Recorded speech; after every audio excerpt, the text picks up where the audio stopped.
Good morning, everyone. My name is Jaelynn Maldonado. I'm a senior psychology major, biochemistry minor at Spelman College. And this summer, I work with Dr. Timothy Alescu in the CCN, as well as Justin Lieber at NYU, in order to study naturalistic texture perception and how this perception is affected by stimulus duration and temporal masking. So when we see an image, such as this rock, our retina will convert the patterns of light information into electrical impulses, which travel to the back of the brain where the primary visual cortex is located. So in cortical area V1, these neurons will respond strongly to local contrast features of the image. So for example, in this image, we would expect V1 neurons to respond strongly to these local variations in light intensity that are present in regions across the image, such as these cracks. Different V1 neurons will encode for changes in luminance existing at different orientations and spatial frequencies. So from V1, these electrical signals will travel downstream to area V2 of the visual cortex. V2 neurons are selective for higher order features and images. Therefore, for this image, we would expect these neurons to respond strongly to the more detailed visual regions of the image that produce texture. So as we can see, the rock has texture and some of them are highlighted above. Specifically, the V2 neurons respond to the higher order statistics which are found within the textures of a natural image such as the rock. Here are also a few more examples of a few natural images which contain textures that I would like to show you, such as a honeycomb image, a bowl of snap peas, and even a metal grating. So to further study the process of natural texture perception, we recruited a well-known model of natural texture known as the Porcia-Simoncelli model. So what this model does is it takes natural images and it learns a set of higher order statistical features from which we can generate synthetic images, synthetic texture images with precisely defined characteristics. So we can actually see some similarities between the naturalistic texture that was produced that was derived from its respective natural image.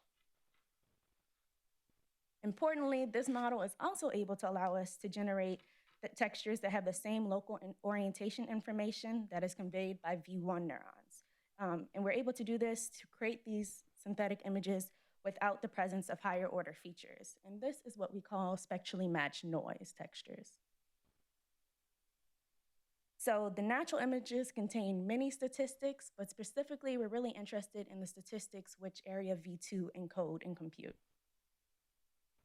So these naturalistic and noise textures derived from the model have been used in previous physiology experiments.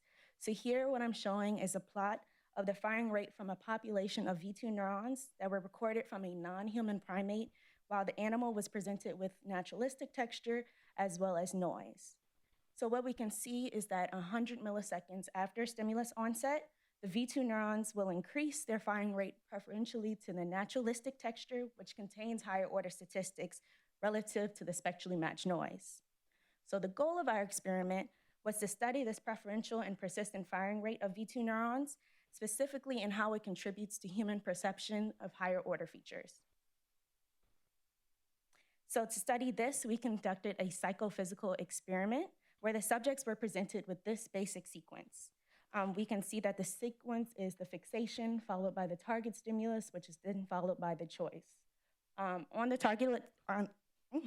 target stimulus screen, subjects are presented 3 stimuli. 2 are either natural textures, where the oddball is the noise, or vice versa, where 2 are noise, and then the oddball is the natural texture. So what we wanted our subjects to do is select which stimulus they believe was different during a key press on the choice screen after they were presented the target stimulus.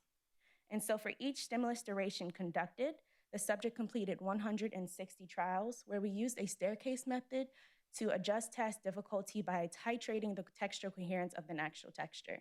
So what we see here in the figure of increasing texture coherence, we're basically able to increase and decrease the amount of higher order statistics that we see in the natural texture, which is what I mean by titrating it. So I want to show you all an example of what this sequence would look like. I'm going to show 2 right now, and then this first one will have a longer stimulus duration, and the naturalistic texture, which will be within the target stimulus, will be set to 100% coherence level. So I want you all, just as we asked our subjects to do, I would like you all to fixate for a brief period. I'm going to present the stimulus, and then I want you all to try to determine which stimulus was different. So hopefully, as you can see, it was a fairly easy task. We can see that the top right stimulus is actually different.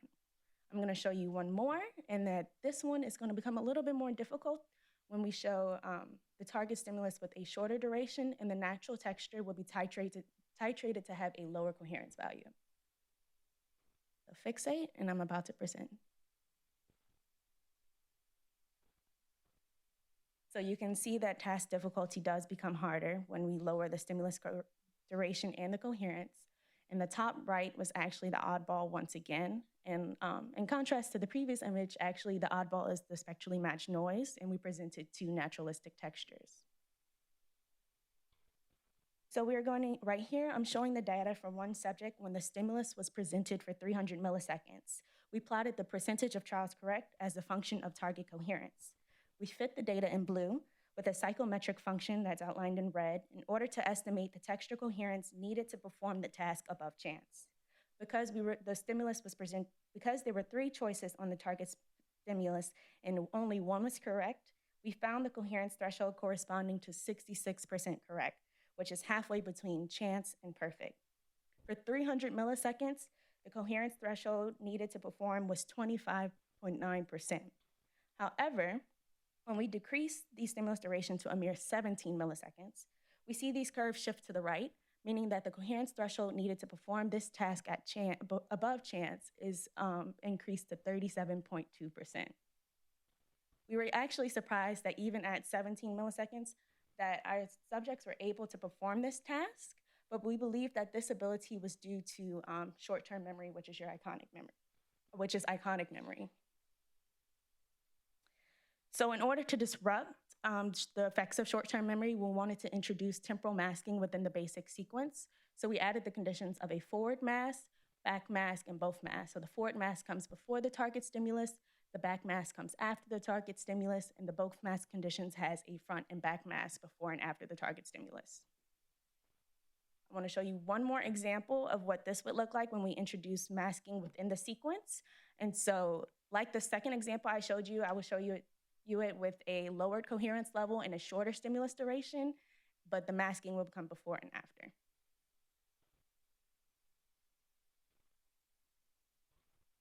So actually for this trial, the oddball was the top left. And as you can see, the introduction of the masking makes the task significantly harder to do, but it is still possible.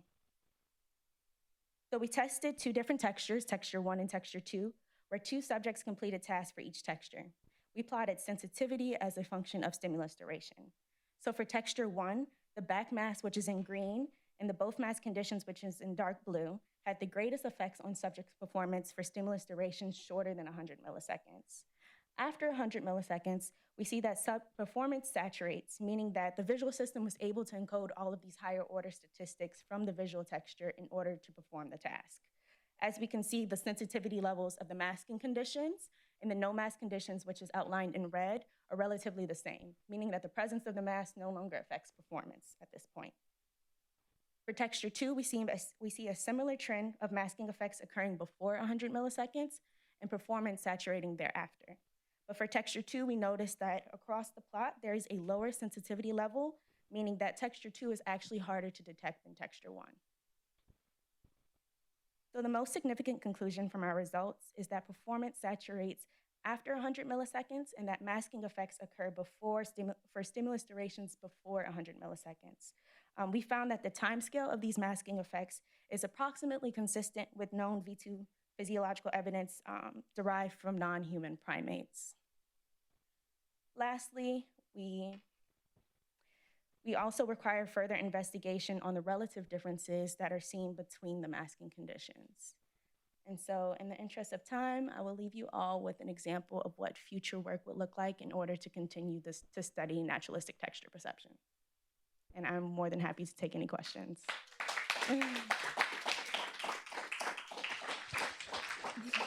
All right, any questions in the room for Jaelynn? Yeah. Hi, Hi, thank you for your work. It was really good. I was wondering, Mhm. do you know what would change if you added colors to the textures? Actually, I'm not sure. I know that different neurons in the primary visual cortex will respond differently. So, for instance, V1 will respond to different contrast features. So, maybe different colors will like elicit different contrasts. So, I think that's a good question, but we did not get into color. Yeah. Thanks, this was lovely. In the trial without the masking, I saw that your model fit basically like random chance, but the data goes straight to zero at some threshold. Is there significance in that, in the data going to zero? Like it seemed like people literally were worse than random chance, I guess is what I'm wondering. Is And that? sometimes before the threshold. Yeah. So I know it was only two subjects. One was me, and then one was Justin Lieber from NYU. So it could also possibly have been my data where I was new to the stimulus.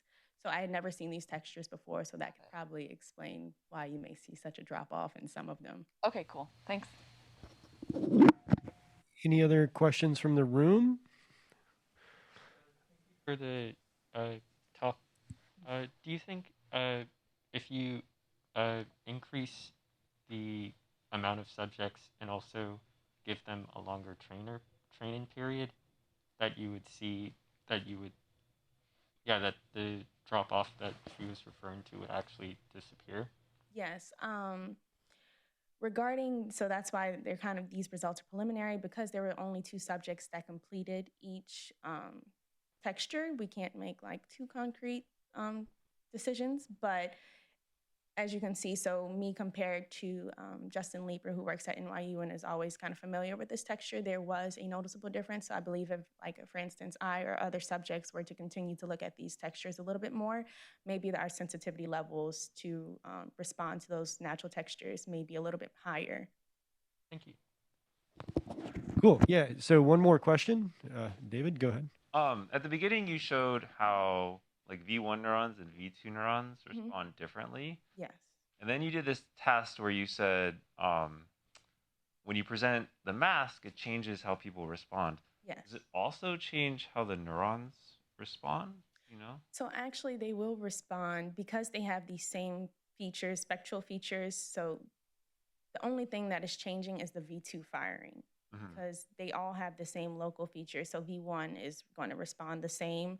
But when we introduce those higher order statistics, we should only see changes within V2, which is that preferential firing rate that they'll do when they see those higher order statistics. Gotcha. Okay, we're about out of time, but maybe time for one question on Zoom if anybody is there. So, or if anybody has a question, maybe unmute yourself and ask.